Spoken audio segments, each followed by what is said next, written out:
You may want to consider shopping through Instacart this winter if you like watching snow more than walking in it. Celebrate soup season or own several pairs of fuzzy socks because staying home means staying warm, and some days just scream delivery. So this season, get everything you need right from the comfort of your robe. Download the Instacart app and get delivery in as fast as 30 minutes. Plus, enjoy $0 delivery fees on your first 3 orders. Service fees, exclusions, and terms apply. For exclusive podcasts and more, sign up at patreon.com/partnersincrimemedia. This week's Law & Order Marathon winner is Mel Kelly of Mitchelton in Queensland, Australia. Mel will get a marathon decal showing they watched 26.2 hours of their favorite crime show. To be next week's winner, sign up at lawandorderpodcast.com. I'm Kevin Flynn with Rebecca Lavoie and Lani Diane Rich, and these are their stories. You think you know who did it, but you don't know who did it. Law and order, law and order, law and order. It's no ordinary police procedural, baby. It's the FNOG of police procedures, baby. Law and order, law and order, law and order, law and order. These are their stories, these are their stories. Welcome to These Are Their Stories, the podcast about network TV's most enduring crime franchise and the real-life cases that inspired their shows. I'm Kevin Flynn. Each podcast will break down an episode from either Criminal Intent, SVU, or Original Recipe, and today we're looking at Special Victims Unit, Season 4, Episode 7, Dolls. Terry Jessup is like a child who uses dolls to act out his fantasies. But he's a grown man and his fantasies are sexual. And he feels guilty about being attracted to children, and so he turns them into dolls, which works for a while. Until he gives in, he has sex with the doll, but then it's not a doll anymore, so he kills it. Joining me to do just that is true crime author and the host of Crime Writers On and Netflix's You Can't Make This Up podcasts. It's Rebecca Lavoie. Hello, Rebecca. Hello, Kevin. And rounding out our panel is our special returning guest. It's Miss Lani Diane Rich. Hello, Lani. Hey, everybody. How you doing? It's good to see you guys again. Yeah, you, as our listeners know, are an expert in all things story, and you've got some new stuff going on, so what's happening? Oh, well, right now, my new Year of Writing Magically course where people can spend a year writing their novels alongside me and see me struggle the same way that they do. That starts in March. And I also just launched a YouTube channel where I'm going to be talking about stories and things that writers can learn from their favorite stories. Bad idea. You should be unboxing stuff. Doing makeup tutorials. Makeup tutorial. Yeah, exactly. As opposed to running a course where people can start stealing all of your ideas in real time.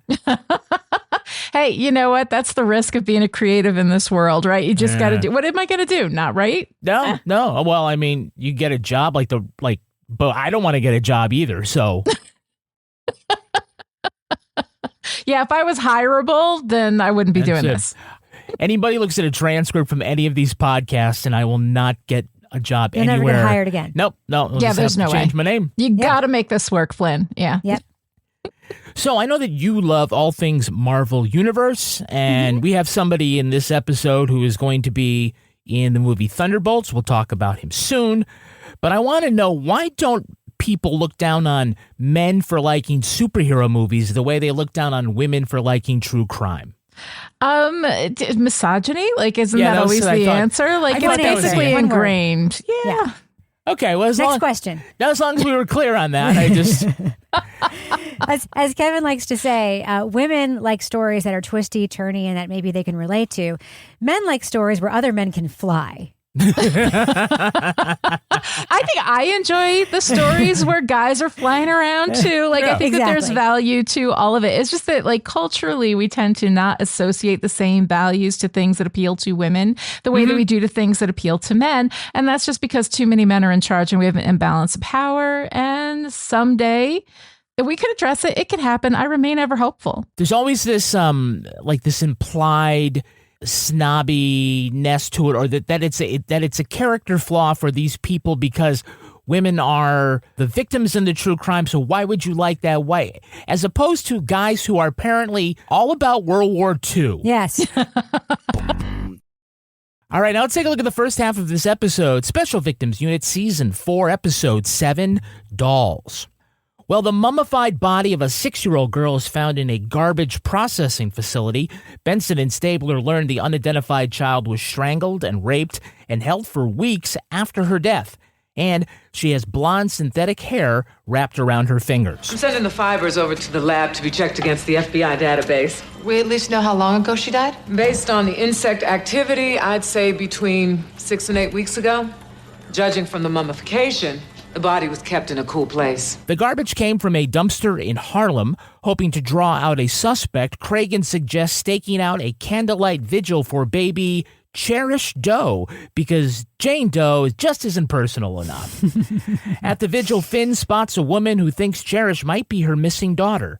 Violet Tremaine checked herself into rehab and left her daughter Nina with an elderly neighbor. But when the old lady suddenly died, the landlord turned Nina over to child welfare. Benson and Tutuola learned that the girl was put in a foster home until a man claiming to be from child welfare knocked on the door and took her away. A scan of the dead girl's handprint proves that she is not Nina. She's Susie Marshall. They learned from Grandma that her mother, Ronnie, is an addict living on the street. And the last time they saw Susie was when she was being taken away from her home by a man claiming to be from child welfare. Okay, so we open on a pair of workers in a garbage facility talking about the perks of wading through the garbage every day. Because you might find jewelry. You won't complain when you find that diamond ring. Did that happen? Oh, man, you wouldn't believe the stuff folks throw away. I mean, what woman doesn't want a ring that was plucked from a hefty bag filled with chicken parts? Yes, and use tampons. Yes. Yeah, but you can wash the jewelry, though. That's true. Well, you could wash the tampons, I guess, if you're really desperate, right? That's a whole other discussion. You can wash all the garbage. Exactly.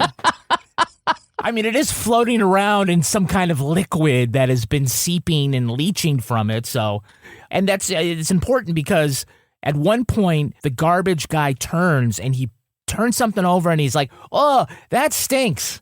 That stinks."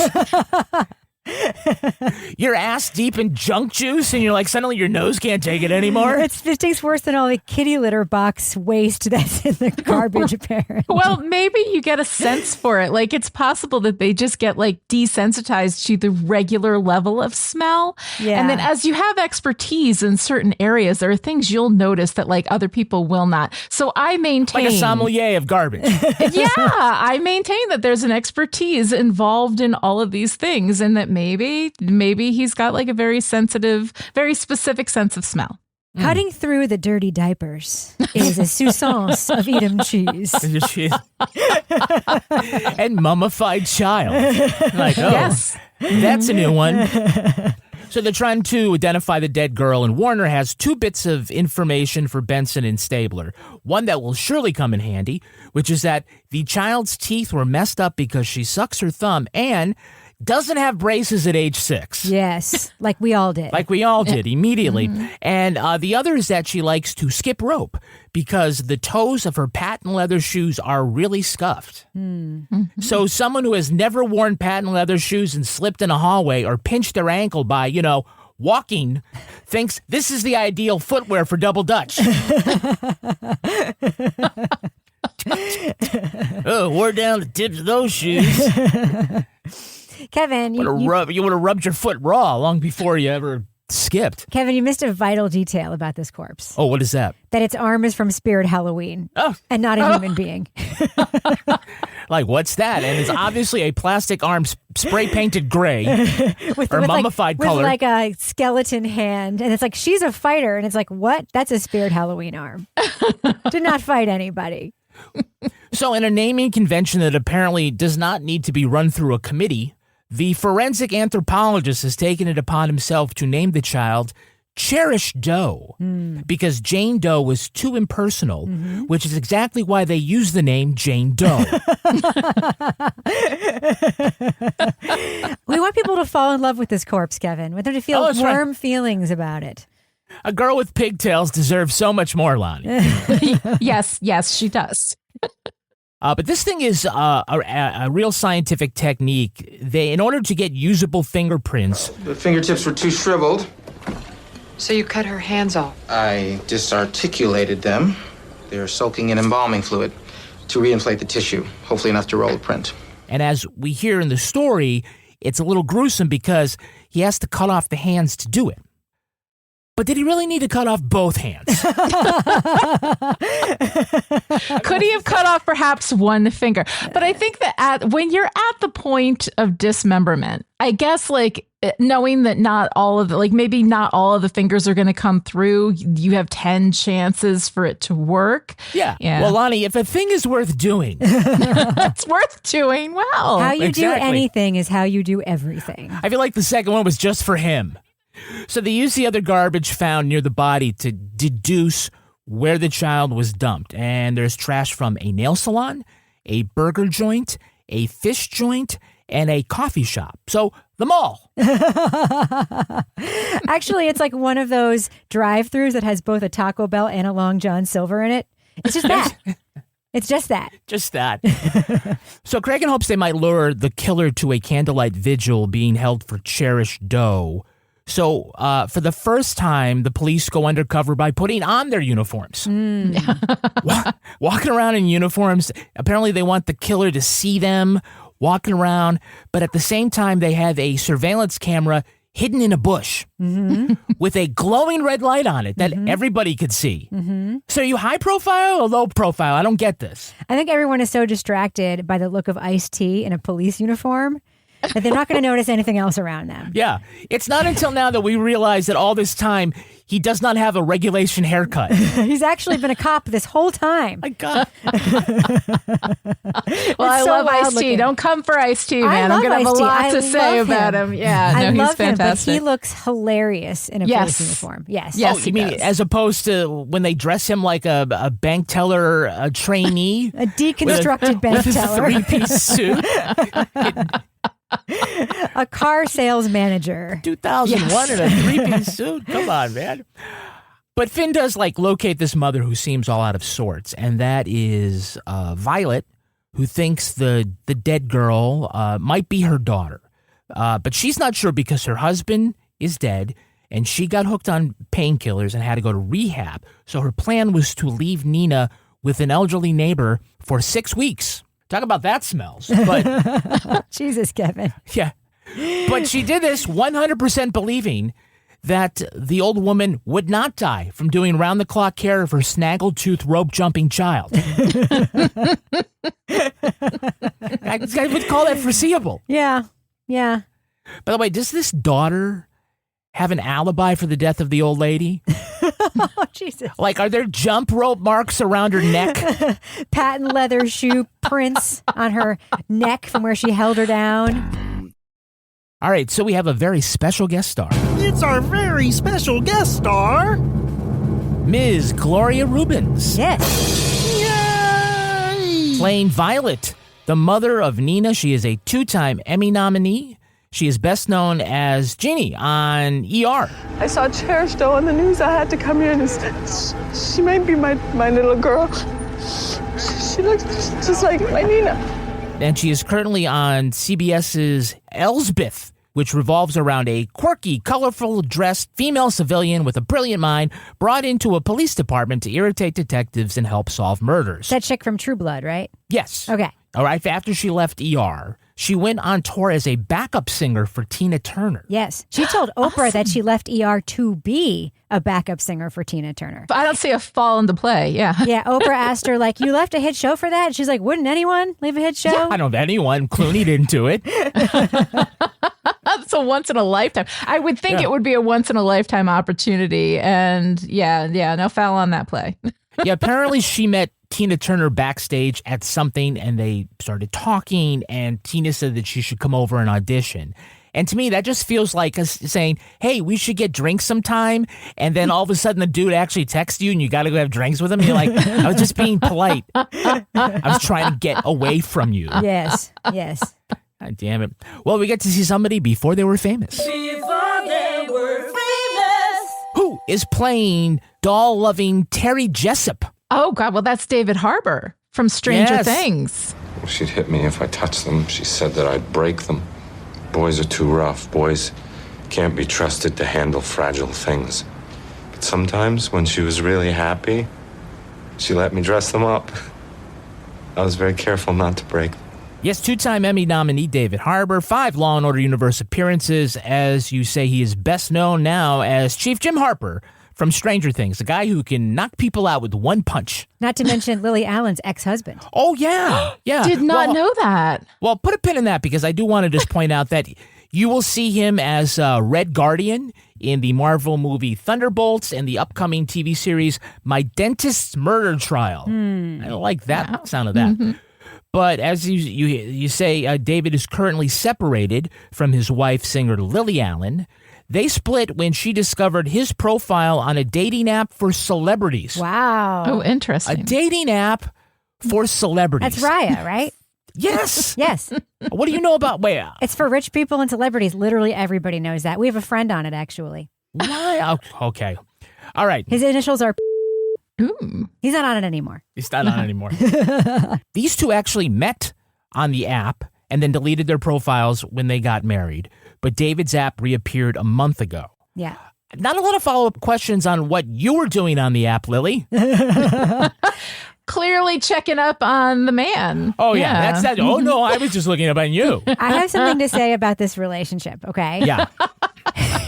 Lily Allen and David Harbour lived in the wackest apartment you have ever seen in your entire life. They were always showing it off like in magazines and stuff. Yeah. And it looked like a dollhouse decorated in the 70s. It had no windows, wallpaper everywhere, not the good kind. It was Floral, so ugly. Top to bottom. Yeah. Check it out an Architectural Digest. Yeah, it's weird. As soon as they split up, I was like, it was that apartment. He could not take it anymore. You just know it. It was bad. It was so bad. That is one thing they will not be fighting. Well, one thing he will it's fine. You can have that. It's yours, right? Yeah. You can have the 4-poster bed in the weird nook. Yeah, absolutely. Oh, my goodness. Is there like a pina colada song for dating apps where you're like, oh, it's my own lovely lady. If you like rich celebrities. Change your profile pic. I can't tell listeners enough to Google that apartment. Just Google it. You'll see. Seriously? I am not overselling it. I am not. I can't. It's the first thing I'm going to do as soon as we finish up here. So the Daily Mail got David Harbour's profile on Raya? Raya, okay. He says that he is visiting New York from Atlanta and is a closet nerd who plays tough guys on TV. And his profile song on the app is Houses of the Holy by Led Zeppelin. Okay. Lily's profile song is her own single, Fuck You Very Much. My favorite Lily Allen song. Yes. Yes. So we have some repeat offenders. Repeat offender. Daniel Sanjata is back as crime scene technician Bert Trevor. I plugged your coffee shops, burger joints, fish markets, nail salons into the zoning and business permit databases. He is currently on ABC's High Potential, which revolves around a quirky, colorfully dressed female civilian with a brilliant mind brought into a police department to irritate the detectives and help solve murders. Sounds familiar. Mm-hmm. It does. And this is the chick from Hacks who's in it, right? Oh, yes, man. Love daughter, Hacks. Yes, yeah. Jordan Gelber is the other crime scene unit guy, the guy at the trash facility. Plant manager says they get more than 100 trucks in here every day, and they all dump in one heap that feeds into the mall. He was Brian in the original Avenue Q, who gets into trouble when singing that his Japanese wife is Oriental. Okay. Ooh. Yeah. And also Dominic Cullen returns playing Dave, the garbage worker with the bad nose. Oh, man, you're crazy. That thing stinks. He is best known as Manny Spamboni on the reboot of The Electric Company. All right. Little Gen X part of me dies every time I have to say that. Right. Well, we do have, Hey, It's That Girl. Hey, it's that girl. Do you recognize the woman playing Ronnie Marshall? That man who took my daughter was right. I'm not fit to be a mom. Susie deserved more than me. Who's that? That's Susan Misner. She played Sandra, the wife of FBI agent Stan Beeman on Rebecca's all-time favorite show, The Americans. Yes. Yeah. Yes. By the way, she ended up playing David Harbour's wife in an episode of Criminal Intent later on. Yeah, you can see her in the Dick Wolf spinoff FBI Most Wanted.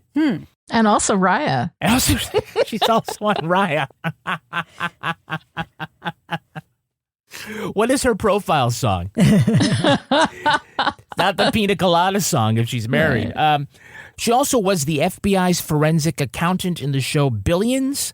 So we can be pretty sure that she has already been fired by Kash Patel. Did you recognize who is playing the social worker, Virginia Preston? Oh, she looked familiar, but I didn't catch her. Well, you might know her if you were a fan of Third Rock from the Sun. That's Eileen Getz, who played Judith on that show. Yeah, well, that's for the courts to decide. Mrs. Tremaine's going to have to prove that she can provide a stable home environment before we can release Nina. She passed away in 2004 from ovarian cancer at age 43. I got to say, just PSA here, the survival rate for ovarian cancer is 92% when detected early, but there's really no great screening test for it. It's not like cervical cancer. What? You know why? Why? Because it's a woman's problem. It's a That's woman's why. problem. If men had ovaries, there'd be like a home kit to test for this shit. You know there would. So, who is making her TV debut as little girl Nina? I don't know. That little girl is Tila Dunn. She was Lindsay on the hit TBS sitcom Are We There Yet? She also... Hit? Yeah, hit? For TBS. She also has been the longtime cartoon voice of Bumblebee on DC's Superhero Girls and Lego DC Superhero Girls. Huh. Wow. She has 7 million Instagram followers, 4 million TikTok followers, and 1 million YouTube subscribers. So that's how she's making money. Right. Well, and she's like 42 now, right? This kid. when was this episode? She's in her early 20s. She is rich because she does primarily makeup tutorials. Good for her. And has her own line of cosmetics exclusively at Walmart. Wow. Oh, that's nice. a big swing. Yes. Yeah. Yeah, so that's a big online following. Meanwhile, 300 people follow my tutorials on getting my dog to not hump the couch. And we do have a Hey, It's That Guy. Hey, it's that guy. Can you tell me the name of the actor? The name of the actor playing forensic anthropologist Dr. Constantino. Yes, that's Jeffrey Owens, who was Elvin on The Cosby Show. Femur length, plus the lack of epiphyseal plate fusion, I'd say Cherish can't be more than 6. Yes, best known as Elvin. In 2018, he was spotted working as a cashier at Trader Joe's and was job shamed on the internet. I heard that story. I didn't realize that was the same guy. Yeah. Unfortunately, the residual checks from The Cosby Show dried up in 2014 for some reason. Yeah. I cannot imagine. Out of his control. Also, he wasn't in that as many episodes as other people. Yeah. So the publicity that Jeffrey got from that whole incident about being spotted at Trader Joe's, he got a couple of acting jobs from it. You know, and he's still, like, if you look at his IMDb, he's getting like 1 or 2 things a year. He says not a lot. He said his residuals actually from The Cosby Show were never like really. He was Elvin. They would. He was Elvin, right? Yeah, you know, it's like, yeah. It's not like he was Potsy. He wasn't Rudy. He was Elvin. He was referee. Yeah. But he says that he's not ashamed to work at Trader Joe's. He went back there. He's back there now. He should be. Trader Joe's is great. Yeah. Except for the parking. Except for the parking. Yeah, that's true. Yeah. That's true. So he's working at Trader Joe's. Meanwhile, I am preparing for the cancellation of my podcast by applying for a job at Walmart selling Tila Dunn's mascara. Yeah, as you should. So Munch thinks that Violet ought to be a suspect in Nina's disappearance, and he's giving Finn crap about paying for her hotel room and for giving her the benefit of the doubt, and they're arguing, and Stabler comes over and asks, "Lovers quarrel?" Lovers quarrel? Gonna be a domestic dispute if Munch don't get out of my face. Ha ha ha ha. And it's only funny because they're not actually married. I have one huge complaint about this episode. Okay. The entire time Munch is throwing shade at Finn because he assumes she must be in love. He must be in love with Gloria, right? Yeah. It's just like the fucking Love Boat. Like a black woman shows up and automatically must be paired with the only black cast member. Like, God Isaac forbid. the bartender, Jesus right? Christ. Liv has put so many people up in hotels and in her own damn apartment. And Munch has said nothing. Yeah. Nothing. It's really, really gross, in my opinion. Yeah, but do you think if like Munch was the one who took a shine to her, America would have been like, shouldn't that be Finn? Well, America, I mean, considering America definitely would, Kevin. Yeah, America would. America I absolutely would. America. Yes. America would definitely say 100%. America. Yes. You're like that DI detective. Fucking hell. Jeez. Yeah, so when the neighbor died, Dina went into the system and was placed with a foster family. And we learned that the social worker never went to check on her. She defends herself by saying, "Do you know how many cases I have? 0, apparently." I guess the actors have run out of ways of like folding laundry and moving boxes during police interviews because when they go to this foster mom's apartment, she stands on a chair and starts dusting a chandelier. For real. I loved that detail so much. That was so weird. Yeah, can they be like, can't this mom be a fishmonger instead? That'd be more exciting. So Finn talks to Violet about identifying Cherish Doe, which I guess doesn't include matching the DNA that is all over her body. Apparently, the one thing that Violet did bring with her to rehab and then brought when she broke out of rehab, besides the suitable headshot that she brings to the vigil, is a stack of Nina's artwork. So Finn asks, maybe her fingerprints, Nina's fingerprints, are on the art, and he proceeds to flip through them with his own bare hands. Right? He ends up being very lucky, though, with what he finds in that pile, does he not? Right, because on the artwork is a handprint in paint. It's a hand turkey. Which they bring to Bert as she's, okay, let's scan it and compare it to this severed hand I left out on the counter like a raw chicken breast. By the way, why did they put the artwork in the scanner? Shouldn't they taken like the severed hand and dunked it in finger paint and smushed it on cardstock? Let's compare these 2 paper turkeys. So you have a 1-to-1, right? Yeah. They'd be like, get the other hand, we can make a butterfly.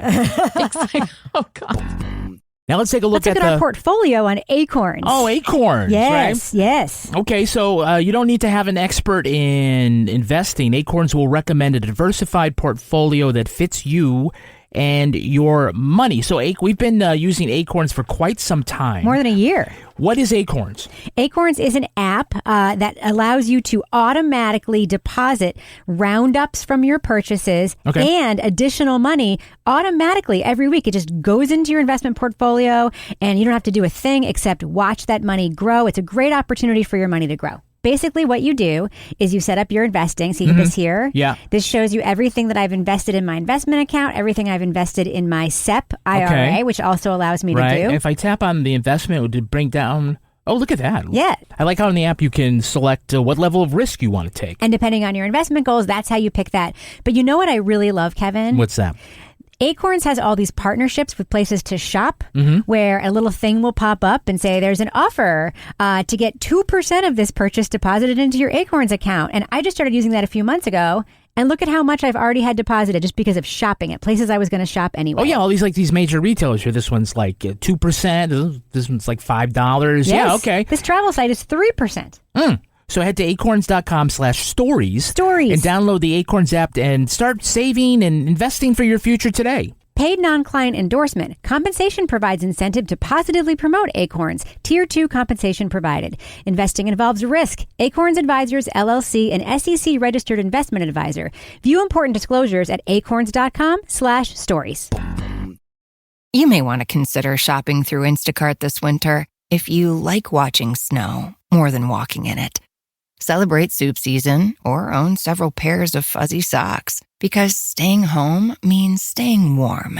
And some days just scream delivery. So this season, get everything you need right from the comfort of your robe. Download the Instacart app and get delivery in as fast as 30 minutes. Plus, enjoy $0 delivery fees on your first 3 orders. Service fees, exclusions, and terms apply. Now let's take a look at the second half of this episode. With Nina presumably being held by the same guy who took Susie, the squad works hard to figure out the connections between the kidnapper and the victims. Perfect stranger shows up at your door, says he's a social worker, and you just turn over your kid without a second thought? Predator profiles his victims. The kids come from a chaotic household. He knows they're not going to question him. Posing as a social worker is a perfect couple. An increasingly aggressive Finn takes Violet to an NA meeting where she pleads for information on Ronnie Marshall's whereabouts. They eventually find her in a women's shelter When they tell her that Susie's dead, she says, well, dem's the breaks. The director of a community center where both children frequented identifies the sketch of the fake social worker as Terry Jessup, a handyman who grew up with an abusive mother and who has an extensive doll collection that raised no red flags whatsoever.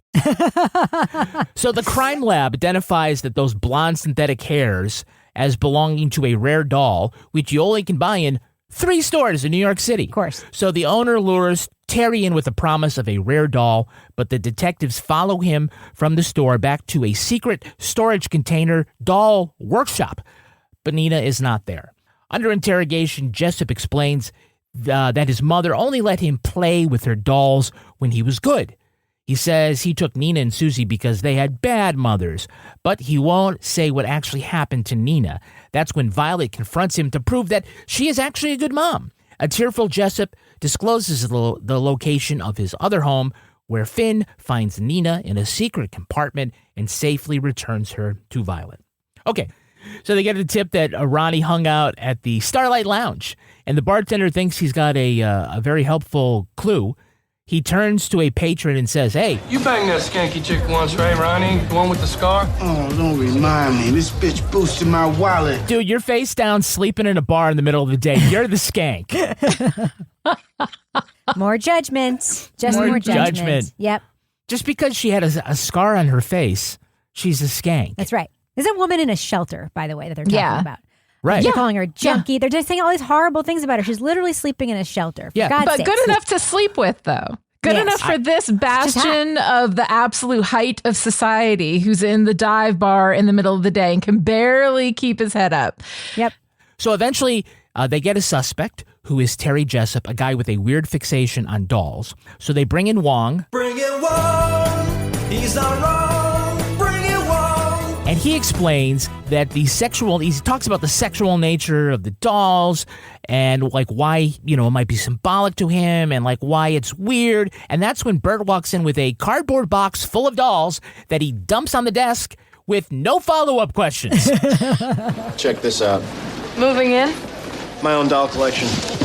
I thought maybe that there was something about that I didn't understand because I don't watch the show as much as you guys do. But was that as weird for you as it was for me? Just that he has this random box of dolls? Yeah. Okay, good. Yes. I don't know what goes on. It's like maybe all of a sudden he should be the suspect. Yeah. He's a stucky of dolls. So, of course, the hair comes from a rare doll. And the comparison sample probably came from an equally rare doll that they cut up to put under a microscope. But it's sold in only 3 stores in New York City, which, of course, Bert and his box of dolls already knows. So I want a podcast called Bert and His Box of Dolls. Like, I just feel like that's a great title for something. Yeah. So they need to find out where Nina is. So instead of just busting Terry, they want to follow him back to wherever he's holding her. So they lure him to the doll store with a promise from the owner of a rare doll that he's been waiting on. Mm-hmm. And it's not there, but he still buys the doll. And this store owner might have just lost his best customer, but he did pick up a sale on the sting. That scene was hilarious. It's okay. This rare doll store, which I would guess, like something that specific, isn't necessarily crowded. It's not Walmart, right? This is just the people that in New York City who are looking for dolls, and all of them are clearly cops. Like there is nothing about, there's like Munch is in there. What is Munch doing? Like what is, what are any of these people doing? Yeah. They don't look like doll people. So like this guy, doll people would know the other doll people. Yeah. Doll people know doll people. First of all, they always have doilies. So they've always got that. They've always got a doily somewhere in a pocket or somewhere. And like, so like this guy is going to have nobody in the store ordinarily. So David Harbour walks in, right? Mm-hmm. Been killing girls all over New York, does not think twice about a store that is always empty and just sitting there gathering dust. Now suddenly full of 12 people, all look like cops, all of them staring at him, right? Yes. None of them looking at dolls. None of that tips him off. He's like, I've got a child dressed like a doll, hidden in a secret compartment that I'm sexually abusing, and what? there's a Miss Agnes doll at the store? I'll be right there. All right, wait. Now I take it back, though. As somebody who has, like, obsessions about various things, you know? Yeah, but those are action figures, Lani. Action figures. That's action figures, right? No, it's just one of those things where I'm like, well, you would think that he would be a little weirded out by this store, which I'm sure has never been full any of the times that he's gone there, now being full of people who all look like cops. And why were there 12 of them there? Why was everybody on the show there? They all knew that the Miss Agnes doll was coming in, I guess. I guess so. I'm first. Miss Agnes is in high demand. Like, how come she's missing a big lock of her hair? God. So they do follow Jessup to his lair, which is an abandoned shipping container in an empty lot, which is surely the safest place to secure your entire doll collection. Yes. And, that's not temperature controlled. No, it's not. All I got to say is there are so many episodes of this show that involve lairs being in shipping containers. There really are. Remember the one where there was that torture chamber in the shipping container? There was one of the limbs being cut off. Yeah. Yeah, there's so many episodes like that. So many. They must have like a discount. Because you can reuse that set, right? Yeah, Because all you need is a shipping container. And once again, the people who are dressing these sets week to week, they're just like, can we do another how many shipping containers? What is the quota per season of shipping container layers? Remember the one with the girl in the drawer underneath the bed in the shipping container? Drawer under the bed inside the shipping container, which was just extra. That was belt and suspenders as far as the abduction. Why do you need to hide her? She's already in a shipping container. Yeah. Law and Order more and more feels like the kind of show that is basically analogous to like that black box theater on the college campus where like every week they would just reuse all the same stuff and they're like, whatever, we just want to do Hamlet and then we want to do Avenue Q or whatever. And every week they're using the same stuff. Yeah. And they're like, we need a shipping container with a working chandelier. That's right. I got you covered. From last season. There's always power in these things. Yeah, exactly. I know. So Munch basically forces him to talk by smashing the dolls he has one by one. Terry! Please don't hurt my dolls. Please tell us what Nina is! She's not here! I did have a sister. Are none of those dolls made out of plastic? No. When they go boink and bounce back? They're No? the fancy kind These of are these dolls. rare ceramic dolls, the ones that are used in all the horror movies, right? That's right. It's not, look, my thing is, if it's not ceramic, it's not creepy. Mm-hmm. No. You know? Although American Girl dolls are pretty fucking creepy. Yeah. They're patriotic. I'm saying this as somebody who has a stepdaughter who left her dolls here for us to take care of. And every time I see them, I do a jump scare. Yeah, Good. no, that is bad. You don't like dolls that celebrate when women got to wear pants? Or when they ran away from enslavement. That's right. This is my cholera doll. This is my cholera doll. This is my American Girls. triangle shirtwaist factory doll. Oh, jeez. And here's my doll with the red handkerchief who has consumption. Yes. My typhoid Mary. Comes with clean lungs or not? You should read that American Girl book. So instead of going hard at Jessup to give up where he's keeping Nina, Benson and Finn try to make a connection. Your dolls are beautiful. I had lots of dolls, but never once as nice as yours. Girls are lucky. They can play with dolls. Boys aren't supposed to. I had dolls. You did? What kind? G.I. Joe, Batman. Those are action figures. No, player, those are dolls. All right? If you can twist his head and the arm moves, it's a fucking doll. Who are you fooling, Finn? If you can put clothes on it, if you can make it ride your cat, it's a doll. If you're moving it around and like giving it dialogue, you know, put the two of them together. Hey, Skeletor. Yeah. What are we doing today? If you like to play with it and you have to have multiple ones around Yes. to do the story, you don't have doesn't have to be a tea party. Yeah. it could definitely be like, okay, well, we're, trying to save the world from a giant laser beam, which is just a flashlight that your mother gave you. Yeah. Hopefully wow, it's this is very specific, Kevin. Well, I'm making this up. Don't know what you're talking about. Somebody had Free to Be You and Me as a child and really related to William, didn't they? Yeah. Well, those, actually, I hate to say it, but like those action figures also came with clothes that you could take off and you could put Superman's clothes on Batman. And how do you know that, Kevin? Kevin, you have the right to remain silent. I mean, even though it is a podcast. Oh, man. Okay.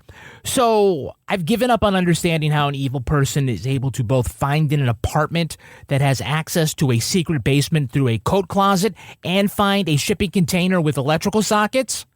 But here's a tip to the cops.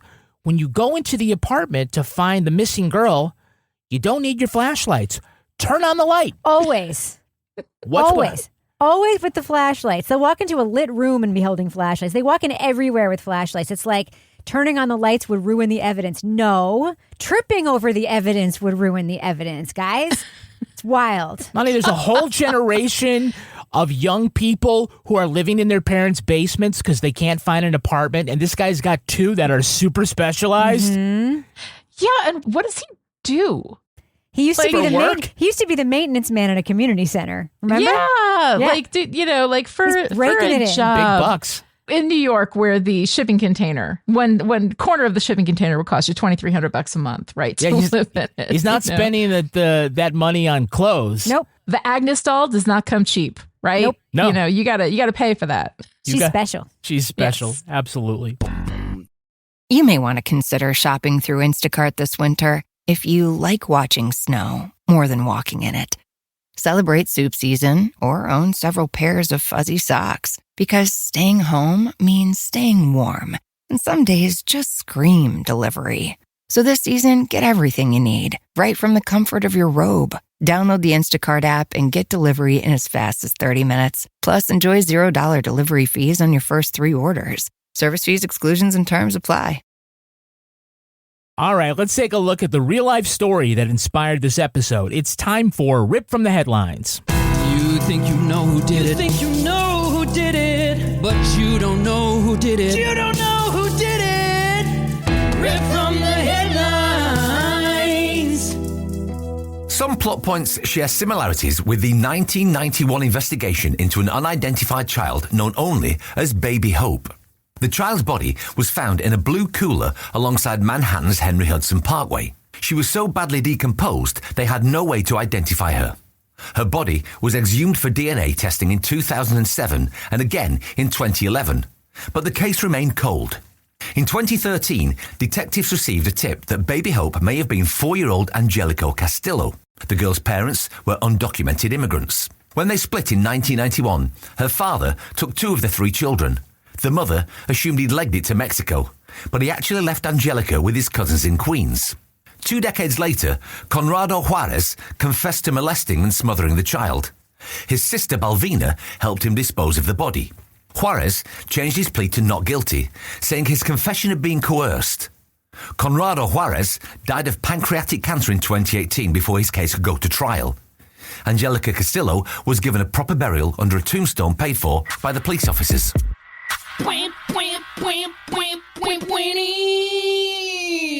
Okay, so he had 3 children. He took 2.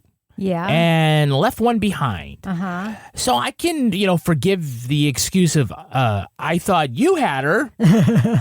But there is a cautionary tale about communication among family members who are forcibly removed from this country, is there not? Mm-hmm. Yeah. Let's just leave that there. Can we just leave it there? Yeah, there's also a story out of Kansas City about a baby named Cherish Doe. The problem there was the social workers did not follow up, right? Lost track of her, and then she was murdered. I'm asking, we talk about is there any way to beef up this kind of workforce, social workers and whatnot? Any way to do it without investing money in it? No, there isn't. Is there? There was a huge investigation in New York about social workers who weren't actually going to visit their clients, and I'm sure this episode pulled from that too. There was that case in California where the boy died, he'd slipped through the cracks. Remember that documentary 1,000,000 times? And it was the same thing. And no, there is no way to fix this without beefing up the social safety net. Sorry to break it to you. Lani, I have to imagine, though, I mean, it's probably a very stressful, low-paying job, working in this aspect of public service. You know, it's not like working in a high-end, medical facility or, being a psychiatrist with your own practice.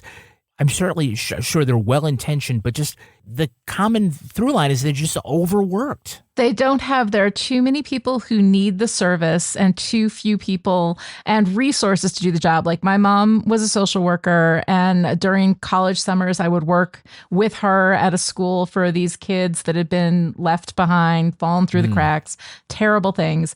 And the thing is that what it comes down to is that this is a problem about us as a society, that until the things that we care about, we put money into, and the things that we don't care about are children, anybody who falls through the cracks. And every year we make those cracks wider and wider and wider so that more and more people fall through with fewer and fewer resources and places for them to go and things where they can get help. So until we as a society decide that we care about this stuff, this is the kind of thing that's going to continue to happen and get a lot worse. I didn't know that about your mom. I think that's great. Should we put money into the things that we care about? Yeah, apparently we put money into money in this country. That's right. That is exactly what we do. Mm-hmm. Yeah. We also don't charge the NFL any taxes.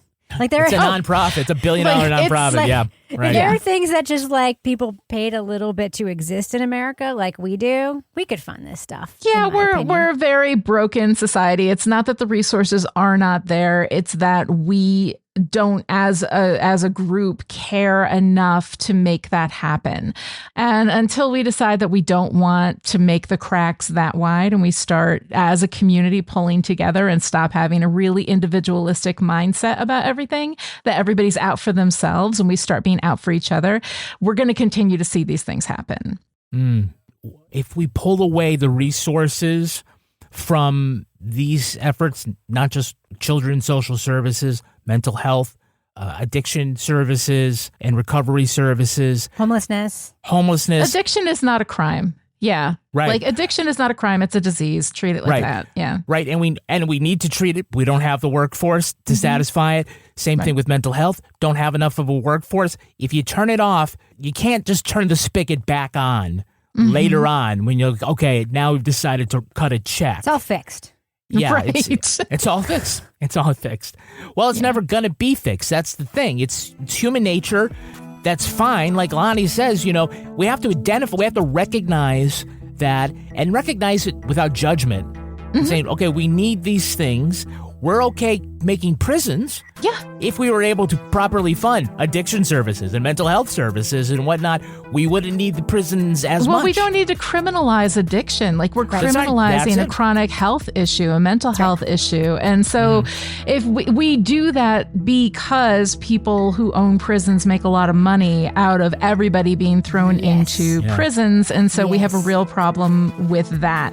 It's the way that we approach everything, that everything has been manipulated and the stories and the narratives around everything has been manipulated so that we look at this and we say, oh, this is law. Like, what's the big crawl? What's the big dog whistle? Law and order, right? Yeah. That this is what's going to keep us safe from all of these quote unquote bad people. They're not bad people. They're people that were left that were abandoned by the society that they were born into. And until we stop abandoning each other and start coming together to provide those things for each other and decide that that's more important than making the money and getting ahead. This is what we're going to see, and this is what we're going to continue to see. Well, I think the new dog whistle are 3 letters. So around 437,000 children were placed in the system last year after being taken from their parents for legal reasons, for safety reasons. In 2020, 1.4 million children were treated at ERs for unintentional falls and slips. non-life-threatening falls. 1.2 million of them were kids jumping rope in patent leather shoes. That's going to do it for us. We want to thank our guest, Lani Diane Rich. Lani, where can you be followed? Oh, people can find me at LaniDianeRich.com and also go to yearofwritingmagically.com if you're interested in writing a novel this year. And Rebecca Lavoie, how can our listeners follow you? You can find me on social media, including Blue Sky and Instagram, at Reb Lavoie. Be sure to follow us and like on Facebook, Instagram, TikTok, YouTube, X, and Blue Sky. Our newsreader was Cy Frater. Our theme music was composed and performed by Uncanny Valleys.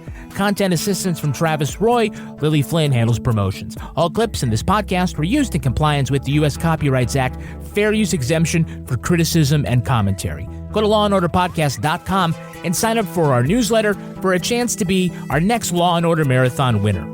These Are Their Stories was recorded in Studio C and is a production of Partners in Crime Media.